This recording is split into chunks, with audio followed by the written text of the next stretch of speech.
I was asked to speak on this subject, and then as I was reflecting on it, I thought to myself, well, I've really drawn the short straw here. What makes a great education? I mean, it's such a broad topic. So I'm going to speak for 20 minutes or so about this topic, and perhaps you're not going to get off the hook lightly if by sitting in the audience. I'm actually going to engage you in this. I need your involvement. So I will get to the point eventually. I have to tell you that. So the first thing I'm going to do is ask you to think about the answer to a question. Quite a simple one. And I'm going to ask you to put your hands up if you know the answer. And then if you do put your hands up, I want you to really think about that, because I'm going to put somebody on the spot, and I'm going to come with a microphone and I'm going to ask them the answer. So here we go. Very simple question. What is the fifth planet from the sun? No conferring, please. Got one hand. That's pretty good. Okay, so ladies and gentlemen of the Independent Schools show, we have about a 1% hit rate on what is the nearest planet from the sun, and I'm going to go to this lady here for the answer to this question. Jupiter is the correct answer. Fantastic. It's getting like a game show, this, isn't it? So Jupiter, yeah, and well done. So, but only 1 or 2% of you knew the answer to that question. It's a really strange number, because I suspect that most of you at some stage knew the answer to that question. At some stage in your lives, you had one of those books and you read about the planets and so on. So why have I asked you this question? Well, the first thing I wanted to say today is that virtually everything you learn at school, you will forget. Now that's a bit of a worrying thing, isn't it? For you at the Independent Schools show, school fees on the horizon if you're not paying them already, and I'm telling you that most of what your sons and daughters learn, they will forget. So that's a good start, really upbeat. So the next question I'm going to ask you is, I'm going to give you 4 names, and I'm simply going to ask you to put them in alphabetical order, and then once again I'm going to put someone on the spot. So it's very, very simple task. 4 names, I'll only say them once. So Jones, James, Johnson and Jonas. Hands up, you've got a pretty good idea of putting those in alphabetical order. About 1/3% of the audience. Okay, I'm going to go to this lady over here. No, I'm not. I'm actually not. Maybe I took a bit too long. Okay, so the answer actually is not too important, but it's really the skills you are displaying in doing that. So you've got it, haven't you? There are really 2 skills going on in doing that. It's going into your short-term memory, but then you're applying a method. So really you're doing 2 things. It's about recall and it's about method. And it's quite interesting, those 2 skills. I want you to hold them in your mind, and we're going to come back to them a little bit later. So now I'm going to give you a bit of a history lesson. I'm no historian, I'm a mathematician, but here goes. So I want to take you back millions of years, maybe 1.5 million years ago, and imagine our hunter-gatherer ancestors wandering the plains of the earth. And they had a certain set of skills that were important to them. And there are all sorts of different things they might have wanted to do, but broadly speaking, what were the skills that were valued by the hunter-gatherer ancestors 1.5 million years ago? Well, they were probably looking at things like strength, courage, and cooperation. 3 very, very important skills. It takes all of those to bring down a woolly mammoth and feed the family for a long time. So very, very important skills 1.5 million years ago.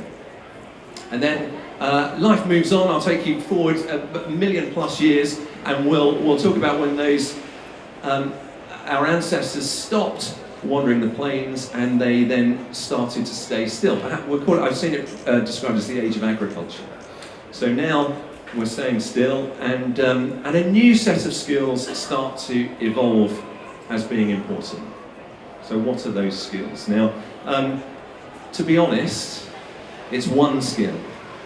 but I'm not going to tell. This is like that film City Limits, but it's one skill, but that one skill could be anything.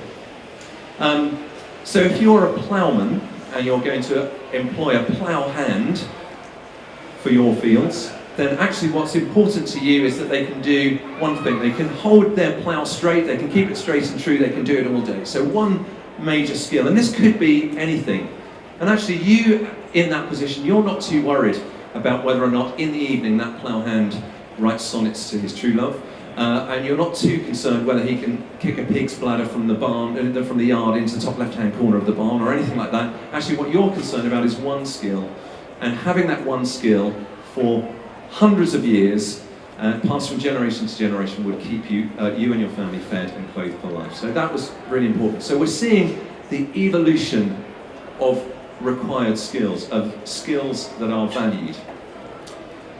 So let's shoot forward a little bit further now, and we're in what I've seen described as the age of information. So we're moving from the fields, and the really top jobs, those that are considered to be of highest worth and highest value, start to evolve a different set of skills that are required. So this is now the age of information, and these top jobs, people are now starting to value two different skills. They are recall and method.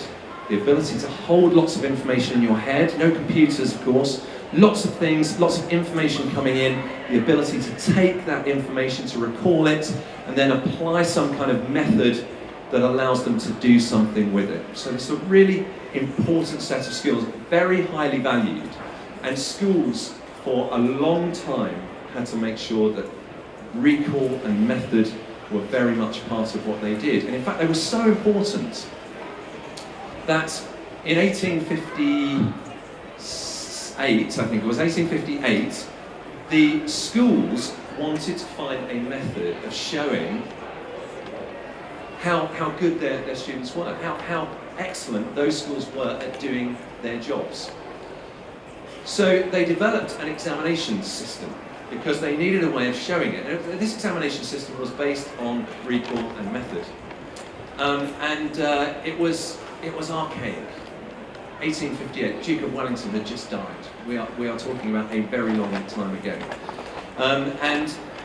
What they did, I mean, you won't believe how archaic this is. So they used to have students holding a pen in a big exam room, and they used to go and they used to take exams, and they were based on English language and English literature and maths and physics and chemistry and biology, religious studies, geography and history. And they used to go in, they used to be asked questions, and those questions were based on remembering what the answers were and then writing those down in a way that pleased the examiner.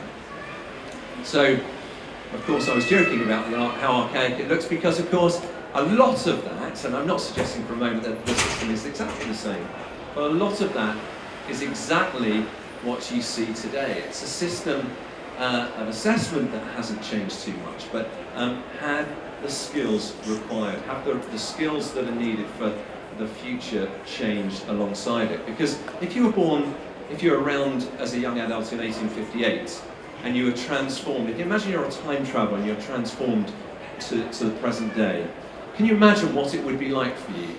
Can you imagine how amazing the world of 2015 would be? How unusual it would look to you?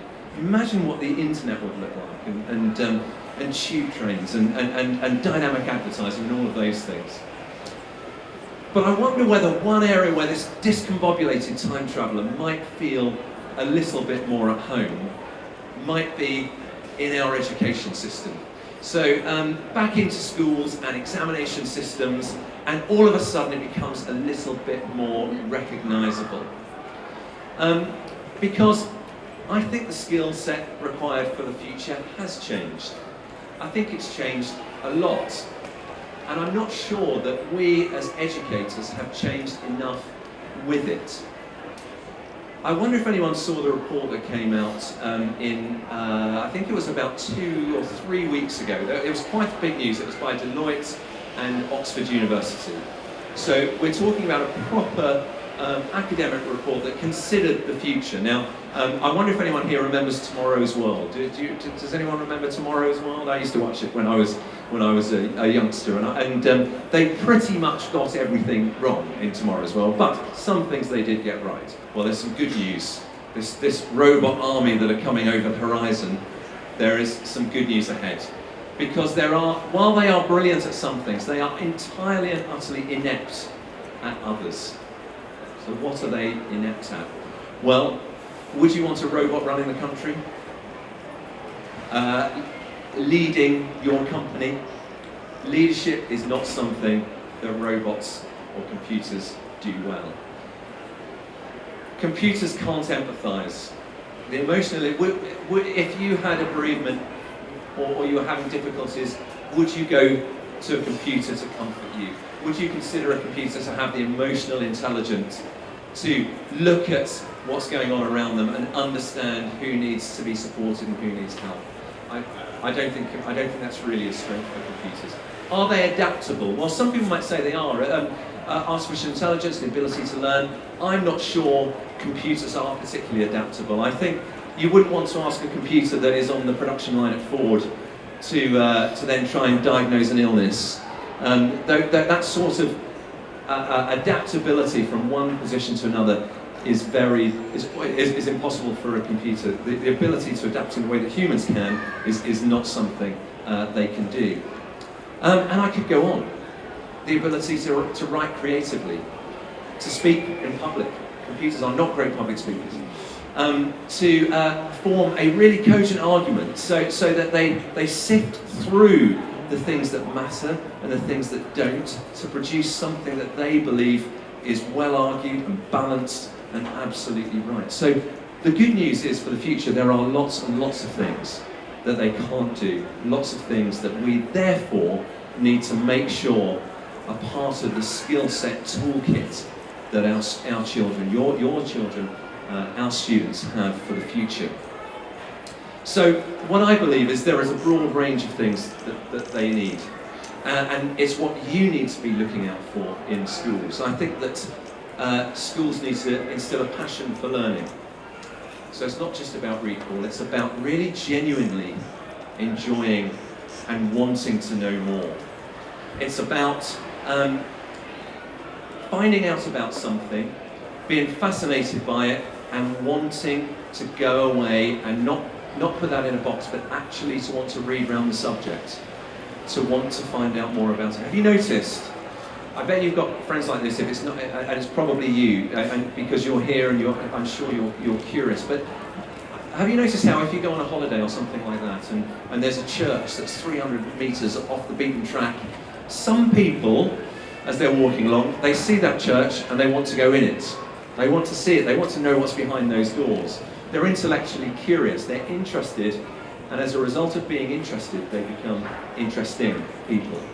And so, alongside that passion, you want to have an intellectual curiosity, and that comes by engaging teaching.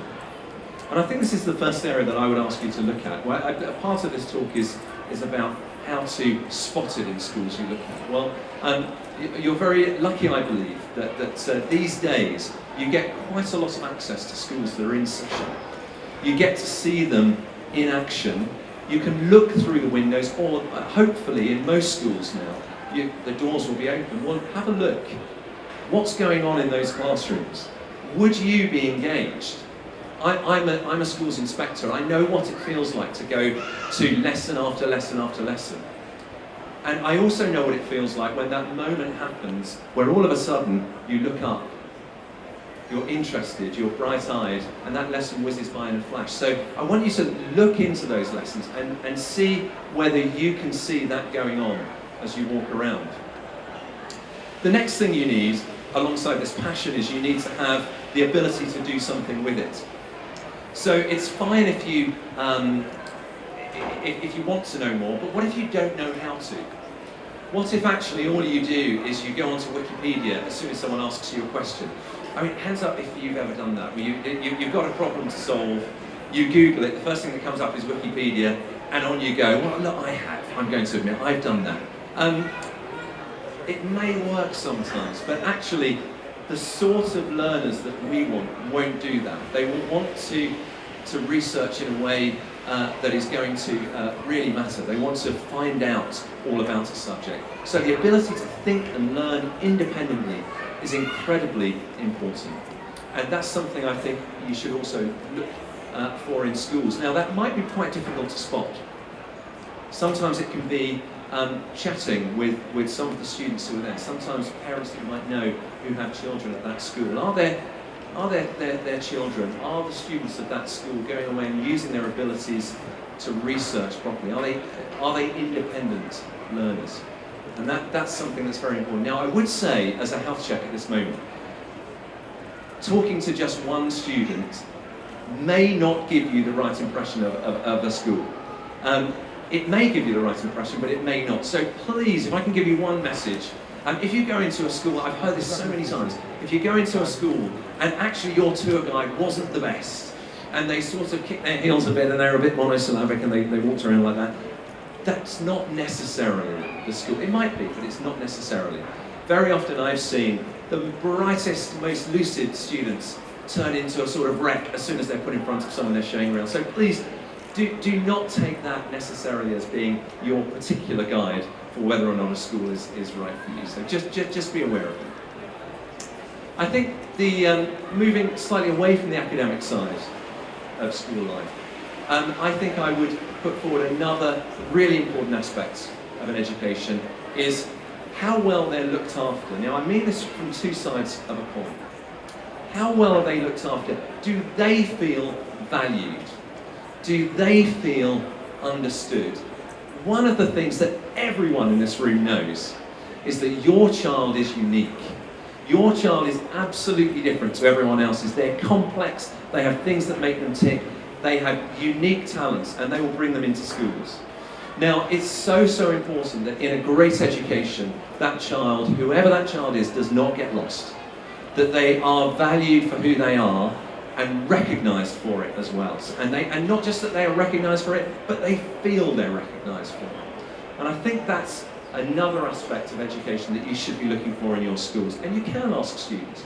You will have the opportunity to speak to people and to ask them how they feel and whether they're recognised. You'll be able to spot it in the way the staff and the students interact as you walk around the school. Do the staff respond with great vigour to one student but then appear not to see the other students that are around? It's quite important to look out for, because it's very, very important that every child feels valued. But that's got another side to the coin, because by feeling valued, actually it helps them to become supportive and empathetic, so that they become part of the solution for others, so that they in fact are the person to turn to. They develop responsibility, and that sense of responsibility is so important. We want students to leave our schools and go out and actually, I hope this doesn't sound too trite, but to want to go out and make the world a better place, because if not in our schools, then where? And I guess that brings me to the next point really, which is that we want our students to have responsibility. Independent sector schools have the potential, and this is not my experience of these, but they have the potential to be environments that help or nurture elitism and a sense of superiority. And these are the young men and women who will head off into the world of work and become the leaders of tomorrow. So if these students, your sons and daughters do not leave with a real sense of global and local social responsibility, then we will have done them a disservice, but we will also have done society a disservice too. So a sense of responsibility comes with the service element at schools. And I would ask you, as you're looking at schools, to look very carefully, how do they approach service to others? Is it a bolt-on to the things that they do? Do they have any service element? Or is service an integral part of everything that goes on in the school? Our last talker, head of Cheltenham College, Dr. Peterkin, was talking a little bit about the University of Durham value-added data. What's your view on that? Yeah, it's very good. Amidst all of the statistics, the value-added data that the University of Durham produce, it's the Chem Centre, it's called MIDIUS or ALICE. Those are figures that do give a very good indication of how much value has been added to each student. So it's actually, if you can find out the value-added figures, the value-added scores at each school, that will help you to give a little bit of extra data. Now, I should tell you, it's not foolproof. If you take, let's not mention any school names, but let's take a school that takes the absolute most academically able, what would you imagine their predictions are for their GCSEs a few years later? They will all be A stars. Now, if those students then go on and get all A stars, their value added is 0, because they've done what they were meant to do. So it's quite difficult to only take the value added data, particularly at the very sort of top end of the statistics.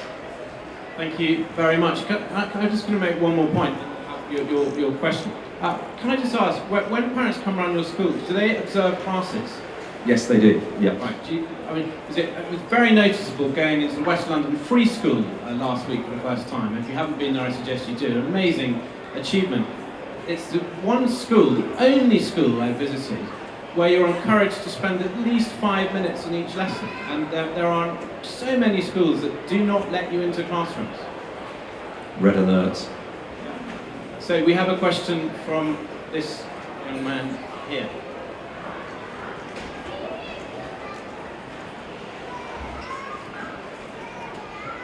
I was just going to ask, you talked a lot about leadership, and in what ways do you think the independent sector, with the prefect system especially, offers a real chance to develop leadership which wouldn't show up in any statistics, but plays a big role?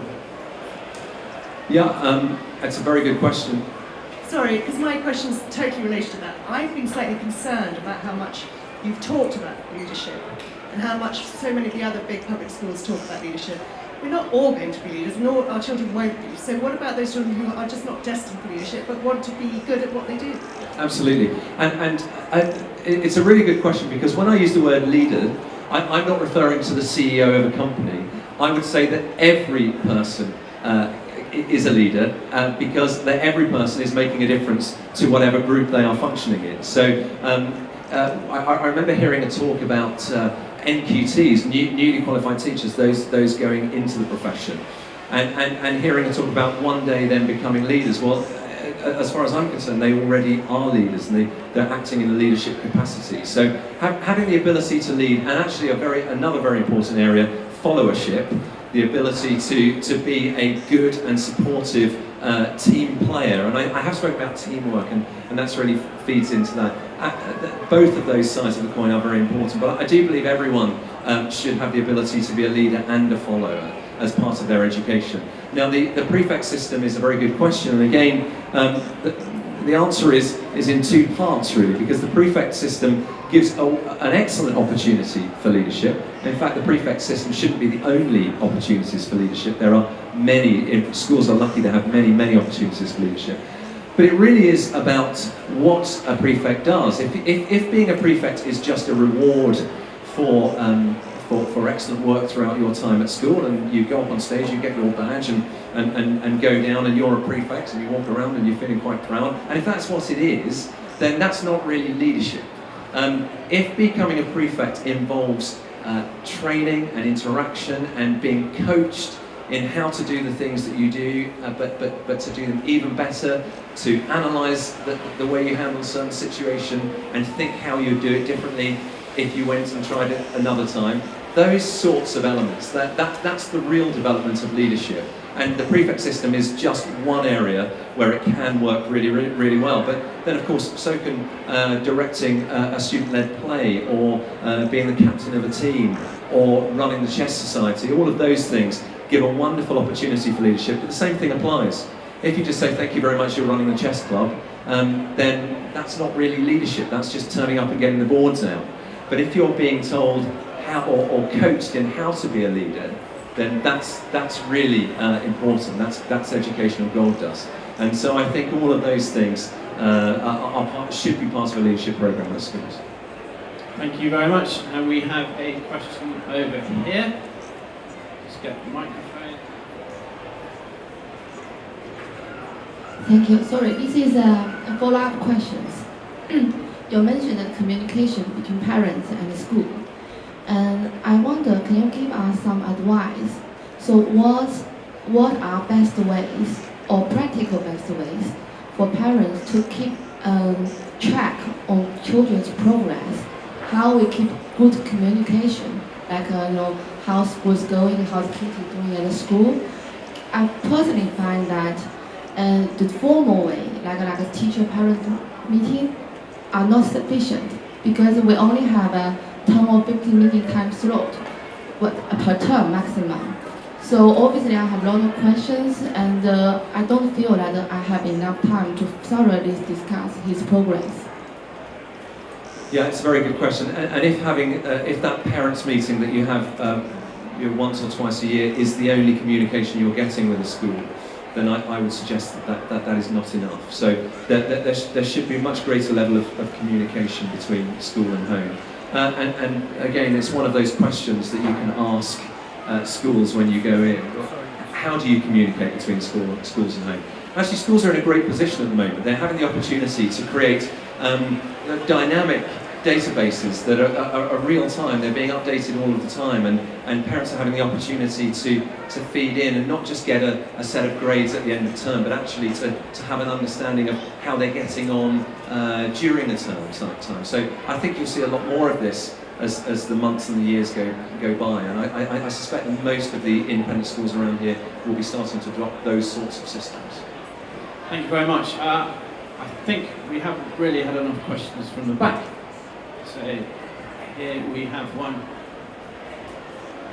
Hi, this goes back to assessing children as they come into a school as to whether a child's going to be suitable for that school.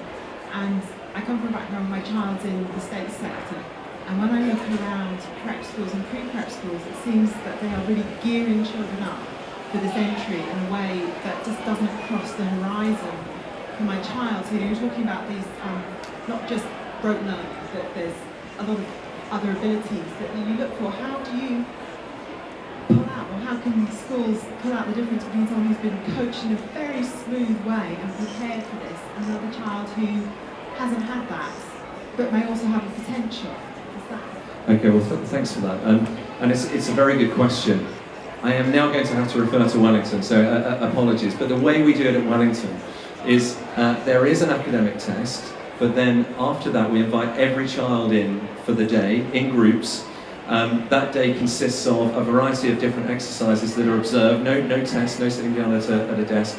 We'll do exercises based on values, understanding them as people. So the one that we've just had gone by, we focused on the NHS. We were asking them to talk about it in groups. We were watching the way they formed arguments, the emotional intelligence of understanding when to speak and when not to speak, and listening to others.